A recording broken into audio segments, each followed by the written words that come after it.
الرحمن الرحیم قال النبی صلی اللہ علیہ وسلم افضل ایام الدنیا ایام العشر صدق اللہ العظیم۔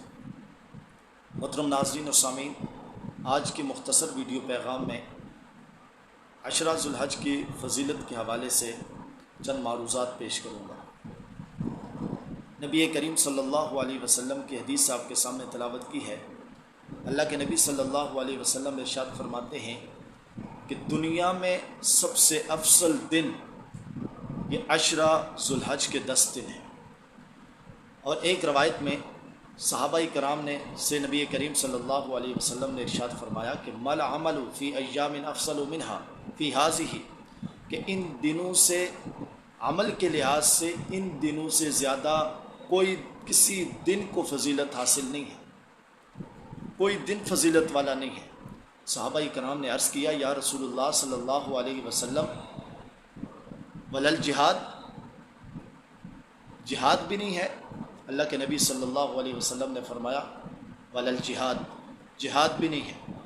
الا رجل یخاطر بنفسہ ومالہ فلم یرجع بشیء، لیکن وہ شخص جو اپنے مال اور اپنی جان کو خطرے میں ڈال کر جہاد کے لیے نکلا اور پھر وہ واپس نہ لوٹا، یعنی کہ شہید ہو گیا۔ اس کے علاوہ جہاد سے بھی افضل ہیں یہ دن، وہ جہاد نبی کریم صلی اللہ علیہ وسلم نے جس جہاد کے لیے اور اپنے آپ کو شہید ہونے کے لیے نبی کریم صلی اللہ علیہ وسلم نے فرمایا کہ لوددت انی اقتل فی سبیل اللہ ثم احیا ثم اقتل ثم احیا ثم اقتل،